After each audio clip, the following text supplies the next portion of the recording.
नमस्कार जोहार, मैं याचना जायसवाल। आप देख रहे हैं न्यूज झारखंड। चलिए जानते हैं सुबह से लेकर शाम तक की झारखंड की तमाम बड़ी खबरों को। झारखंड में सरहुल पर 2 दिन रहेगी छुट्टी। सीएम हेमंत सोरेन ने 2 दिवसीय राजकीय अवकाश किया घोषित, ट्वीट पर दी जानकारी। झारखंड के लोगों के लिए इस सरहुल अच्छी खबर सामने आई है। अब झारखंड में सरहुल के मौके पर 2 दिनों की छुट्टी रहेगी। एक दिन की जगह अब इसे 2 दिनों का राजकीय छुट्टी घोषित किया गया है। सीएम हेमंत सोरेन ने राज्य के लोगों को सरहुल के मौके पर खुशखबरी दी है। उन्होंने अपने एक्स अकाउंट पर 2 दिन के राजकीय छुट्टी घोषित करने की बात कही है। सीएम हेमंत सोरेन ने अपने एक्स अकाउंट पर लिखा कि पिछले कई वर्षों से सरहुल के अवसर पर 2 दिन के राजकीय छुट्टी की मांग उठ रही थी। आदिवासी समाज के इस महान पावन पर्व के महत्व को देखते हुए मैंने इस वर्ष से 2 दिन का राजकीय छुट्टी घोषित किया है। झारखंड की संस्कृति एवं परंपराओं की गौरवशाली धरोहर को हम सहेजते आए हैं और सदैव सहेजेंगे। यज्ञ के लिए भिक्षा लेने निकली महिलाओं पर पत्थरबाजी। कोडरमा में ड्रोन से छतों की तलाशी ले रही पुलिस, पत्थर होने का शक, इलाके में तनाव। कोडरमा जिले के छतरबर गांव में यज्ञ के लिए भिक्षा मांगने निकली महिलाओं पर पत्थरबाजी की गई है। इस पत्थरबाजी के बाद इलाके में तनाव बना हुआ है। हालांकि एहतियातन इलाके में बड़ी संख्या में पुलिस बलों की तैनाती कर दी गई है। अब स्थिति नियंत्रण में है। वहीं पुलिस इलाके की मॉनिटरिंग और घटना की जांच ड्रोन से कर रही है। जानकारी के अनुसार चेचाई गांव की महिलाएं यज्ञ के लिए चंदा मांगने निकली थीं। इस दौरान छतरबर में कुछ असामाजिक तत्वों ने उन पर पत्थर फेंका। इसके बाद तनाव बढ़ गया। दरअसल चेचाई गांव में 9 से 17 अप्रैल तक महायज्ञ का आयोजन होना है, इसलिए गांव की 50-60 महिलाएं 7 गांवों से भिक्षा मांगने निकली थी। इनमें से 11 महिलाएं अपने सिर पर कलश रखकर लाइन में चल रही थी। छतरबर गांव से गुजरते समय दूसरे समुदाय के कुछ लोगों ने छत से पत्थर फेंका। इससे महिलाओं के सिर पर रखे कलश क्षतिग्रस्त हो गए। महिलाओं ने तुरंत मोबाइल फोन से अपने गांव के लोगों को सूचना दी। चिचई के ग्रामीण मौके पर पहुंचे। इससे माहौल तनावपूर्ण हो गया। सूचना मिलते ही कोडरमा पुलिस भी पहुंची। पुलिस ने महिलाओं को सुरक्षित बाहर निकाला और भीड़ को हटाया। पाहन ने इस साल सामान्य से कम बारिश का लगाया अनुमान। जाने क्या है सरहुल की मान्यता। पूरे झारखंड में सरहुल का त्योहार धूमधाम से मनाया जा रहा है। इस दौरान सरना स्थल पर प्राकृतिक पूर्वज और देवी देवताओं की पूजा की गई। सरना स्थल पर 2 घड़े में रखे पानी का आकलन कर हतमा सरना समिति के पुजारी जगलाल पाहन ने बताया कि इस साल सामान्य से कम बारिश होने की संभावना है। इससे पहले पुजारी जगलाल पाहन ने सरना स्थल पर विधि विधान के साथ देवी देवताओं, प्रकृति और पूर्वजों की पूजा की। इस दौरान सफेद यानी चरका मुर्गे की बलि भगवान सिंह बोगा को, रंगवा मुर्गे की बलि जल देवता यानी इकिर बोंगा को, रंगली मुर्गे की बलि पूर्वजों को और काले मुर्गे की बलि अनिष्ट करने वाली आत्माओं की शांति के लिए दी गई है। पूजा के बाद घड़े में रखे पानी से पाहन को स्नान कराया गया।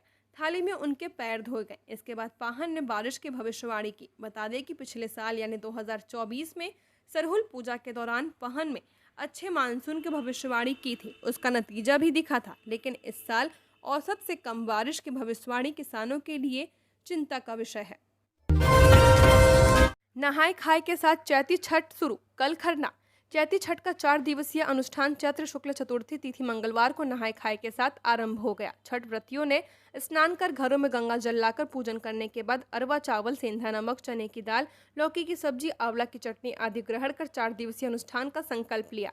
ज्योतिषाचार्यों के अनुसार मंगलवार को आयुष्मान योग में नहाय खाए के साथ छठ महापर्व का शुभारंभ हुआ है। बुधवार को व्रती पूरे दिन निराहार रहकर शाम में खरना पूजा करेंगे, गुड़ से बनी खीर का प्रसाद ग्रहण करेंगे और इसके साथ ही 36 घंटे का निर्जला उपवास शुरू हो जाएगा। गुरुवार को व्रती डूबते सूर्य को अर्घ्य देंगे। शुक्रवार को उगते सूर्य को अर्घ्य देने के साथ पारण करके 4 दिवसीय महापर्व का निस्तार किया जाएगा। मान्यता के अनुसार खरना का प्रसाद ग्रहण करने से काया निरोग रहती है, बौद्धिक क्षमता में वृद्धि होती है।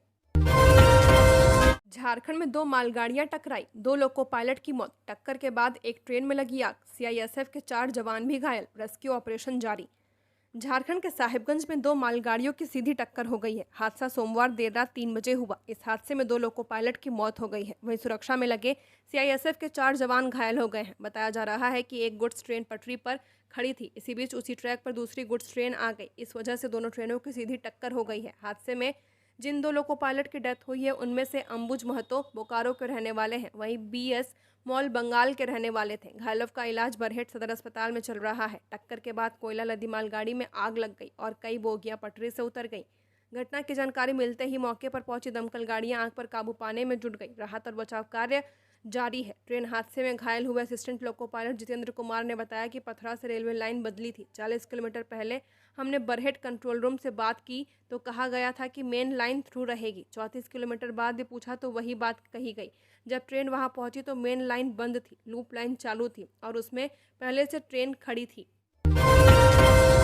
गिरिडीह में दो पक्षों में पथराव, इलाके में तनाव। मामूली बात पर 2 बार लोगों के बीच हुई झड़प, भारी संख्या में पुलिस बल तैनात। गिरिडीह जिले में 2 पक्षों में पथराव की घटना घटी है। इस घटना के बाद इलाके में तनाव है। वहीं अधिकारियों के साथ भारी संख्या में पुलिस बल की तैनाती की गई है। घटना नगर थाना के ठीक पीछे धरियाडीह की है। बताया जा रहा है कि सोमवार की रात 2 पक्षों के बीच विवाद हुआ। दोनों पक्ष एक बार सुबह भी उलझे थे, तब पुलिस ने समझा बुझाकर मामला शांत करा दिया था, जिसके बाद फिर रात को दोनों पक्ष उलझ पड़े, जिसके बाद माहौल को खराब करने का प्रयास किया गया। कुछ लोग इसे दूसरे ही रंग देने में जुट गए थे।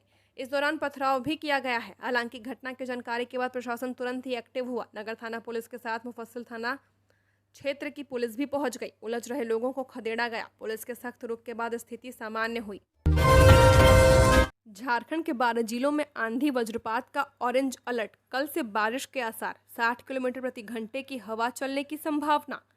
झारखंड में मौसम एक बार फिर बदलने वाला है। हालांकि आज प्रदेश में सरहुल का त्यौहार मनाया जा रहा है। मौसम विभाग ने बताया कि आज पूरे दिन आसमान साफ और मौसम शुष्क रहा। बारिश की कोई संभावना नहीं है। अच्छी खबर यह है कि 2 अप्रैल से बारिश की संभावना है। बारिश हुई तो तापमान में गिरावट आने की संभावना है और गर्मी से राहत भी मिलेगी।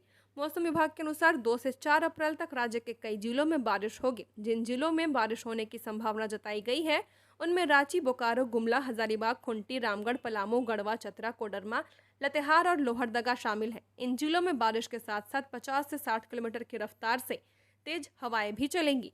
गर्जन और वज्रपात की भी संभावना है। मौसम विभाग ने 12 जिलों में आंधी और वज्रपात का ऑरेंज अलर्ट भी जारी किया है। 5 अप्रैल से आसमान फिर साफ रहेगा। पिछले 24 घंटे में सबसे अधिक तापमान 39.1 डिग्री सेल्सियस बोकारो में रिकॉर्ड किया गया है। वहीं सबसे कम तापमान 13.4 डिग्री सेल्सियस हजारीबाग का दर्ज किया गया। 24 घंटे में रांची का अधिकतम तापमान 34.3 डिग्री और न्यूनतम तापमान 18 डिग्री सेल्सियस रिकॉर्ड किया गया है। अगले 24 घंटे में राज्य भर में तापमान में 2 से 3 डिग्री तक बदलाव आ सकता है। जमशेदपुर में सेक्स रैकेट का भंडाफोड़, कदमा के अपार्टमेंट में छापेमारी, युवक युवती आपत्तिजनक हालत में पकड़े गए। जमशेदपुर के कदमा थाना क्षेत्र में स्थित उर्मिला अपार्टमेंट में एक सेक्स रैकेट का भंडाफोड़ हुआ है। पुलिस ने गुप्त सूचना के आधार पर देर रात छापेमारी की है। अपार्टमेंट की तीसरी मंजिल के एक फ्लैट से एक युवक और युवती को आपत्तिजनक स्थिति में पकड़ा गया। स्थानीय निवासियों की सूचना पर पुलिस ने यह कार्रवाई की है। निवासियों ने बताया कि इस फ्लैट में रोजाना अलग अलग युवक युवतियों का आना जाना होता था। पुलिस ने मौके से कुछ आपत्तिजनक सामान भी बरामद किए हैं। पुलिस दोनों को पकड़े गए संदिग्धों से पूछताछ कर रही है। इस रैकेट के अन्य सदस्यों की जानकारी जुटाई जा रही है। फ्लैट मालिक की भूमिका की भी जांच की जा रही है। पुलिस यह पता लगाने की कोशिश कर रही है कि यह अवैध गतिविधि उसकी जानकारी में थी या नहीं। रामनवमी का आखिरी मंगला जुलूस आज, 15 ड्रोन कैमरों की निगरानी में पूरा हजारीबाग। जुलूस वाले रास्ते के हर घर की मॉनिटरिंग।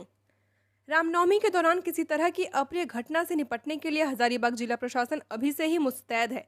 बीते दिनों की घटनाओं से सीखते हुए प्रशासन न केवल हजारीबाग के शहरी इलाके बल्कि बरही से बड़कागांव तक नजर रखे हुए है। आज हजारीबाग में आखिरी मंगला जुलूस है। पिछले मंगला जुलूस के दौरान माहौल बिगाड़ने की कोशिश की गई थी। इस तरह की घटना दोहराई न जाए, इसे ध्यान में रखते हुए संवेदनशील इलाकों में ड्रोन से छतों की तलाशी ली जा रही है। यह तलाशी रामनवमी तक लगातार जारी रहेगी। यह निगरानी कई चरणों में की जाएगी। पहले चरण की जांच के दौरान कई छत खाली दिखे। कई चरण में निगरानी करने के पीछे की वजह है कि लोग यह सोचकर की निगरानी हो गई कि अब दोबारा ड्रोन नहीं उड़ेगा और लोग आपत्तिजनक सामान व ईंट पत्थर न रख दे, इसलिए लगातार छतों की तलाशी ली जा रही है। पुलिस व प्रशासनिक पदाधिकारी ने कहा कि रामनवमी जुलूस के दौरान अगर कोई भी असामाजिक तत्व अशांति फैलाएगा तो उसके खिलाफ कड़ी कार्रवाई की जाएगी। जिला प्रशासन हर एक बिंदुओं पर काम कर रही है। इसी क्रम में शहर से लेकर गांव तक जिस रास्ते से जुलूस गुजरेगी उन सड़कों की निगरानी ड्रोन से की जा रही है। सभी घर के छत का तलाशी ड्रोन के माध्यम से किया जा रहा है। इस दौरान कई ऐसे छत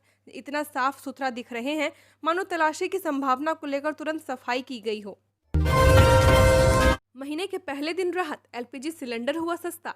महीने के पहले दिन एलपीजी उपभोक्ताओं को राहत मिली है। 1 अप्रैल को ऑयल मार्केटिंग कंपनियों ने एलपीजी सिलेंडर के नए रेट जारी किए हैं। नए रेट के अनुसार 19 किलो वाले कमर्शियल एलपीजी सिलेंडर की कीमत में करीब 45 रुपए की कमी की गई है। आज दिल्ली से कोलकाता तक यह सिलेंडर उपभोक्ताओं को सस्ते में मिलेगा। हालांकि घरेलू गैस सिलेंडर यानी 14 किलो वाले एलपीजी सिलेंडर के दाम में कोई बदलाव देखने को नहीं मिल रहा है। 1 अगस्त 2024 से ही इसकी कीमत स्थिर है। इंडियन ऑयल द्वारा जारी ताजा रेट के अनुसार राजधानी दिल्ली में 19 किलो वाला एलपीजी सिलेंडर अब 41 रुपये सस्ता हो गया है। यह अब 1762 रुपये में मिलेगा। 1 मार्च को इसकी कीमत 1803 रुपये थी। वहीं कोलकाता में कमर्शियल सिलेंडर की कीमत 1913 रुपये थी। आज 44 रुपये 50 पैसे सस्ता होकर 1868.50 रुपये में उपभोक्ताओं को मिल रहा है। मुंबई में सिलेंडर की कीमत अब 1755.50 रुपये से घटकर 1713.50 पैसे हो चुकी है। दिल्ली में 14 किलो वाला एलपीजी सिलेंडर 1 अगस्त के रेट में ही उपभोक्ताओं को दिया जा रहा है। गढ़वा में डीजे बजाने को लेकर संग्राम। विधायक बोले, मैं खुद रहूंगा मौजूद, देखता हूं कौन क्या करता है। गढ़वा जिले में रामनवमी में डीजे बजाने को लेकर संग्राम छिड़ा हुआ है। एक तरफ जिला प्रशासन तो दूसरी तरफ अखाड़ा समिति के लोग हैं। जिला प्रशासन ने किसी भी कीमत पर डीजे नहीं बजाने की हिदायत देते हुए डीजे संचालकों को नोटिस थमा दिया है। प्रशासन का कहना है कि किसी भी कीमत पर डीजे की बुकिंग नहीं होनी चाहिए, नहीं तो प्राथमिकी दर्ज तय है। अब जिला मुख्यालय के विभिन्न अखाड़ा समिति भाजपा विधायक के पास पहुंच डीजे बजाने की अनुमति की मांग की है। रामनवमी की शोभा यात्रा निकालने में अभी 6 दिनों का समय बाकी है। जिला मुख्यालय में हजारीबाग की तर्ज पर भव्य रामनवमी की जुलूस निकाली जाती है, लेकिन इस बार की रामनवमी फीकी रहने वाली है, क्योंकि न्यायालय का हवाला देते हुए डीजे बजाने की अनुमति जिला प्रशासन नहीं दे रहा है। इस बीच जिला मुख्यालय के विभिन्न अखाड़ा समिति के लोग गढ़वा के भाजपा विधायक सत्येंद्रनाथ तिवारी के आवास पर पहुंच अपनी बात रखी है। लोगों का कहना है कि किस तरह जिला प्रशासन कार्य कर रही है। वंशीधर महोत्सव एवं अन्य कार्यक्रम का हवाला देते हुए कहा कि यहाँ जब डीजे बज रहा था तो जिला प्रशासन कहाँ थी, लेकिन रामनवमी आते ही प्रशासन डीजे बजाने पर बैन लगा रही है। पुलिस रिपोर्ट, गिरिडीह हजारीबाग में सबसे अधिक होती है आपसी विवाद में मारपीट व हिंसक झड़पें। झारखंड के गिरिडीह और हजारीबाग जिले में सबसे अधिक आपसी विवाद में मारपीट और हिंसक झड़प की घटनाएं होती हैं। झारखंड पुलिस की रिपोर्ट में इस बात का खुलासा किया गया है। रिपोर्ट के मुताबिक पिछले 90 दिनों में राज्य भर में आपसी विवाद में मारपीट और हिंसक झड़प की 183 घटनाएं हुई हैं, जिनमें सबसे अधिक गिरिडीह में 66 और हजारीबाग में 29 घटनाएं हुई हैं। हालांकि गिरिडीह की तुलना में आधी घटनाएं हजारीबाग में हुई हैं। केंद्र पर बकाये की गणना करा रही झारखंड सरकार। केंद्र सरकार पर राज्य के बकाये की गणना झारखंड सरकार ने शुरू कर दी है। वित्त विभाग ने इसे लेकर 12 विभागों के अपर मुख्य सचिव, प्रधान सचिव या सचिव को पत्र लिखा है। वित्त सचिव प्रशांत कुमार द्वारा लिखे गए पत्र में कहा गया है कि भारत सरकार के उपक्रमों और निजी उपक्रमों पर राज्य सरकार के विभिन्न विभागों का राजस्व बकाया है। ऐसे में सभी विभाग राजस्व की बकाया राशि का आकलन कर रिपोर्ट दे। दरअसल राज्य सरकार का मानना है कि केंद्र सरकार और कोयला कंपनियों पर 1,36,000 करोड़ बकाया है। इस बकाया के अलावा केंद्र पर राज्य के विभिन्न विभागों का भी करोड़ों रुपए बकाया है। इसके तहत प्रधानमंत्री आवास योजना, मनरेगा, नल जल योजना आदि प्रमुख है। ऐसे में नए सिरे से बकाये की गणना जरूरी है। वित्त विभाग ने 24 मार्च को इसे लेकर विभागों को पत्र लिखा था। पतरातू से 680 मेगावाट बिजली मिलने में अभी और लगेंगे 1.5 माह। Patratu super thermal power plant की पहले यूनिट से 800 मेगावाट बिजली का उत्पादन 1.5 से 2 माह में होने लगेगा। पहली यूनिट मार्च के दूसरे हफ्ते में सफलतापूर्वक ग्रिड से जोड़ दी गई है। पहले दिन के ट्रायल में 100 मेगावाट तक बिजली उत्पादन किया गया। तब यह आकलन किया गया था कि 31 मार्च तक 800 मेगावाट बिजली का उत्पादन होने लगेगा। जानकारी के अनुसार पहले यूनिट से व्यावसायिक उत्पादन शुरू होने में 1.5 से 2 महीने का समय और लगने का अनुमान है। बिजली खरीद समझौते के अनुसार उत्पादन का 85% यानी कि 680 मेगावाट बिजली झारखंड को मिलेगी। झारखंड बिजली वितरण निगम और एनटीपीसी की संयुक्त कंपनी पतरातू विद्युत उत्पादन निगम लिमिटेड को 2 फेज में 800 मेगावाट की 5 यूनिटों से कुल 4000 मेगावाट बिजली का उत्पादन होना है। राज्य के 334 थानों में सीसीटीवी लगाने को 67 करोड़ रुपए मिले। राज्य के 334 थानों में सीसीटीवी लगाने को मंजूरी मिल गई है। पहले चरण में सीसीटीवी लगाने के लिए पुलिस मुख्यालय को 67 करोड़ का आवंटन भी गृह विभाग के द्वारा कर दिया गया है। सुप्रीम कोर्ट के आदेश पर देश के सभी राज्यों को, थानों, केंद्रीय एजेंसियों को भी अपने कार्यालय में सीसीटीवी लगाना अनिवार्य है। मानवाधिकार हनन रोकने को लेकर सुप्रीम कोर्ट ने सीसीटीवी लगाने का आदेश दिया था। राज्य सरकार के द्वारा सीसीटीवी लगाने की दिशा में की गई कार्रवाइयों की जानकारी भी हलफनामा के जरिए दी गई है। झारखंड देश के कुछ चुनिंदा राज्यों में है जहां अब तक सीसीटीवी थानों में नहीं लगाया जा सका है। भूपल साव हत्याकांड, नाना नानी के घर छिपा था आरोपी, पुलिस के पहुंचने से पहले फरार। राजधानी रांची के पंडरा इलाके में जूता कारोबारी और आजसू नेता भूपल साव की हत्या के बाद आरोपी बिहार के आरा स्थित अपने नाना नानी के घर में शरण लिए हुआ था। पुलिस के दबिश की भनक लगते ही वह वहां से भी फरार हो गया। गुरुवार की देर शाम पंडरा स्थित रवि स्टील के पास जूते की दुकान में कारोबारी भूपल साव की बेरहमी से हत्या कर दी गई थी। जांच में सामने आया कि हत्या के बाद आरोपी पुलिस से बचने के लिए आरा में अपने नाना नानी के घर पहुंचा हुआ था। पुलिस को जब इस बारे में जानकारी मिली तो टीम वहां दबिश देने पहुंची, लेकिन ऐन वक्त पर आरोपी को इसकी भनक लग गई और वह भागने में सफल हो गया। आरोपी के फरार होने के बाद पुलिस ने इलाके में काफी देर तक सघन तलाशी अभियान चलाया है, लेकिन कोई सुराग नहीं मिला। अब पुलिस टेक्निकल सेल की मदद से आरोपी की लोकेशन ट्रेस करने की कोशिश कर रही है। बाबूलाल ने मुख्य सचिव को लिखा पत्र, कहा प्लेसमेंट एजेंसियों पर एफआईआर कर ब्लैकलिस्ट करे। नेता प्रतिपक्ष बाबूलाल मरांडी ने मुख्य सचिव अलका तिवारी को पत्र लिखा है। पत्र में कहा है कि झारखंड राज्य बीवरेज कॉर्पोरेशन लिमिटेड द्वारा वर्ष 2022 से राज्य में शराब दुकान संचालित किया जा रहा है, जिसमें 7 प्लेसमेंट एजेंसियां राज्य के विभिन्न जिलों में शराब दुकानों के संचालन एवं प्रबंधन के लिए लगभग 4500 मानव बल प्रदान कर रही हैं। JSBCL द्वारा वर्ष 2022 में राज्य के अंतर्गत दुकानों के संचालन एवं प्रबंध हेतु मानव बल की आपूर्ति हेतु निविदा निकालकर विभिन्न 7 एजेंसियों का चयन किया गया है। लेकिन सबसे आश्चर्य की बात यह है कि 2 प्लेसमेंट एजेंसियां Marson innovative security private limited और vision hospitality service and consultant private limited, जिन्हें क्रमशः हजारीबाग एवं धनबाद जिले में मानव बल आपूर्ति के लिए चयन किया गया है, इसने एग्रीमेंट करते समय फर्जी बैंक गारंटी जमा कर कार्यादेश प्राप्त कर लिया। जब विभागीय सचिव को इस फर्जीवाड़े के बारे में बताया गया, इसके बावजूद एजेंसियों पर कोई कार्रवाई नहीं की गई। देश भर में सरहुल की धूम, जाने इस प्रकृति पर्व का महत्व। आज पूरे झारखंड समेत कई देशों में आदिवासी समुदाय के सबसे प्रमुख पर्व सरहुल धूमधाम से मनाया जा रहा है। आदिवासी समुदाय का ये अनोखा पर्व प्रकृति की पूजा से जुड़ा हुआ है। इस पर्व के जरिए ही आदिवासी समाज नए साल का स्वागत करता है। सरहुल को नए साल की शुरुआत का प्रतीक माना जाता है, जो मानव जीवन में प्रकृति की महत्ता का प्रतीक है। हर साल चैत्र शुक्ल पक्ष तृतीया को सरहुल मनाया जाता है। इस दिन आदिवासी समाज नए साल का स्वागत करते हैं, साथ ही धरती माता और सूर्यदेव की आराधना करते हैं। फल फूल और पत्तियों के उपभोग की इजाजत भी लेते हैं।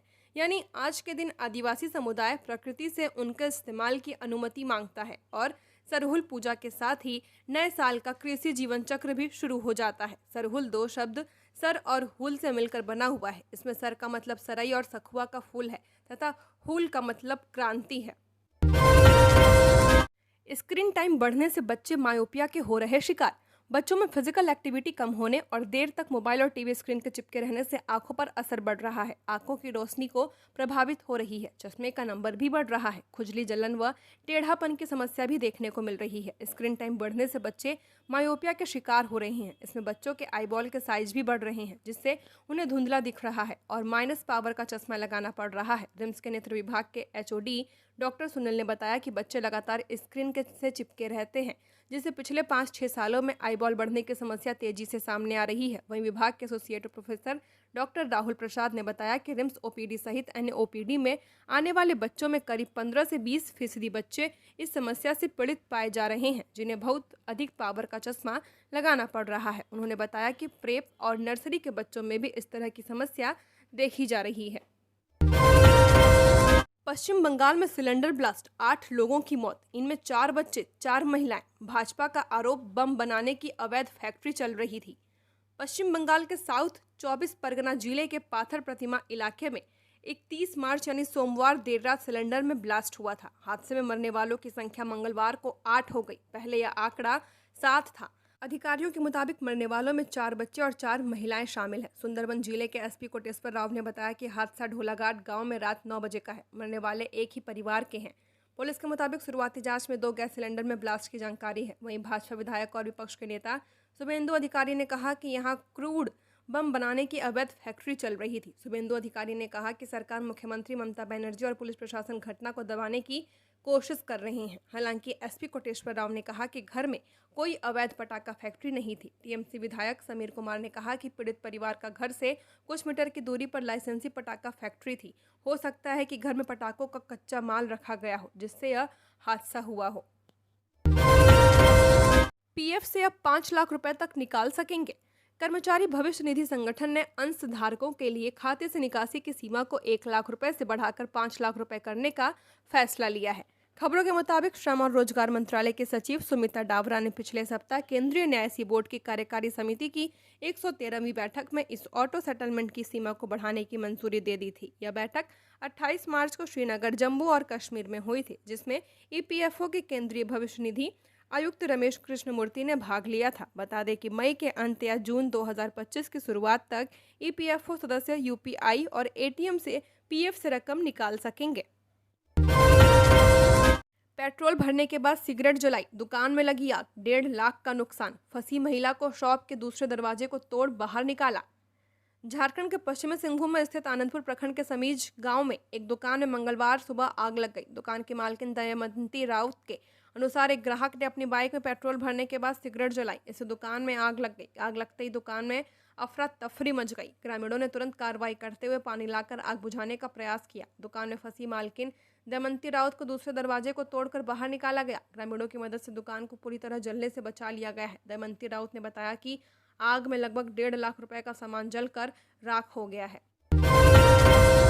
ट्रक और बाइक की टक्कर में रिटायर्ड रेलवे कर्मचारी की मौत। कोडरमा में परिजनों ने किया सड़क जाम, मुआवजे की मांग। बाजार जाते वक्त हुआ हादसा। कोडरमा में मंगलवार की सुबह एक दर्दनाक सड़क हादसा हुआ है। कोडरमा जमुआ मेन रोड के राजेंद्र चौक पर एक ट्रक ने मोटरसाइकिल को टक्कर मार दी। हादसे में बाइक सवार रिटायर्ड रेलवे कर्मचारी दुर्गा पासवान की मौके पर मौत हो गई।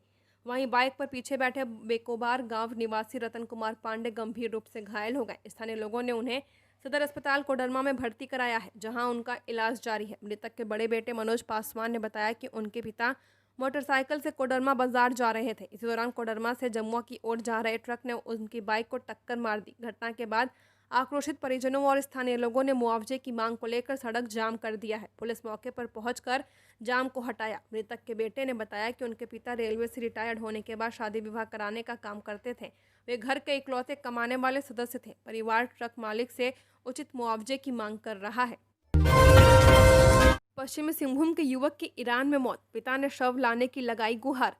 पश्चिमी सिंहभूम जिले के मनोहरपुर के तरतरा गांव के रहने वाले रामनंदन महतो के बेटे अहलाद नंदन महतो की ईरान में मौत हो गई है। अहलाद नंदन महतो ईरान के शिपिंग कंपनी बीएनडी यात शिप मैनेजमेंट सर्विसेज में इंजीनियर के पद पर तैनात थे। पिता रामनंदन महतो ने मनोहरपुर थाना व सांसद जोभा मांझी को पत्र लिखकर पुत्र के शव को भारत लाने का आग्रह किया है। पिता ने बताया कि उनका बेटा अहलाद 2024 में ईरान गया था। 28 मार्च को कंपनी के कर्मियों ने फोन कर बताया कि शिप के अंदर ड्यूटी के दौरान दुर्घटना में उसकी मौत हो गई है। उन्होंने कहा कि 4 दिन बाद भी बेटे का शव अब तक भारत नहीं लाया गया है। सिंहभूम की सांसद जोभा मांझी ने विदेश मंत्री सुब्रमण्यम जयशंकर को पत्र लिखकर मामले की जांच करने व शव को भारत लाकर परिजनों को सौंपने का आग्रह किया है। पलामू पुलिस ने नाकाम की लूट की वारदात, गैंग का उत्तर प्रदेश से कनेक्शन। पश्चिम बंगाल और उत्तर प्रदेश का एक गैंग पलामू में बड़ी लूट की फिराक में था, लेकिन पुलिस की मुस्तैदी के कारण उनका लूट का प्लान कामयाब नहीं हो पाया। पुलिस ने 3 इंटरस्टेट लुटेरों को गिरफ्तार किया है। गिरफ्तार लुटेरे उत्तर प्रदेश, पश्चिम बंगाल समेत कई इलाकों में लूट करने के लिए सक्रिय रहे हैं, जबकि गिरोह के कई सदस्य पश्चिम बंगाल के दमदम और अलीपुर जेल में कैद हैं। दरअसल पलामू पुलिस को सूचना मिली थी कि उत्तर प्रदेश और पश्चिम बंगाल की गैंग पलामू के मेदिनीनगर में बड़ी लूट की घटना को अंजाम देने की फिराक में है। इसी सूचना के आधार पर पलामू पुलिस ने चैनपुर थाना क्षेत्र से 3 लुटेरों को दबोचा है। गिरफ्तार लुटेरों में उत्तर प्रदेश के प्रयागराज के शंकरगढ़ के शत्रुघ्न पांडे, पलामू के चैनपुर के लादी के रहने वाले पुरुषोत्तम कुमार, सतीश चंद्रवंशी का नाम शामिल है। गिरफ्तार आरोपियों के पास से पुलिस ने एक देशी कट्टा, 2 जिंदा गोली समेत कई सामग्री को बरामद किया है। जमताड़ा में उमड़ा भक्तों का सैलाब, मां के दर्शन से होती है हर मनोकामना पूरी। जमताड़ा जिले के प्रसिद्ध मां काली मंदिर में चैत्र नवरात्र उत्सव मनाया जा रहा है। मंदिर में मां के दर्शन के लिए श्रद्धालुओं की भीड़ उमड़ रही है। काफी संख्या में श्रद्धालु चैत्र नवरात्र उत्सव में भाग लेने के लिए मंदिर पहुंच रहे हैं। मंदिर पहुंचे भक्त मां की पूजा अर्चना करके मंगलमय जीवन की कामना कर रहे हैं। शहर के प्रसिद्ध काली मंदिर में हर साल की तरह इस साल भी चैत्र नवरात्र उत्सव काफी धूमधाम के साथ मनाया जा रहा है, जहां श्रद्धालु की भीड़ मंदिरों में मां की पूजा करने के लिए उमड़ रही है। यहां काफी संख्या में भक्त चैत्र नवरात्र उत्सव में पहुंच रहे हैं। चैत्र नवरात्र उत्सव को लेकर माहौल काफी भक्तिमय है और इस मौके पर मां के मंदिर को आकर्षक ढंग से सजाया गया है। मंदिर का शिखर विद्युत की रोशनी से जगमगा उठा है। त्योहारों को देखते हुए 508 लोगों पर निरोधात्मक कार्रवाई, 128 के खिलाफ गिरफ्तारी वारंट जारी।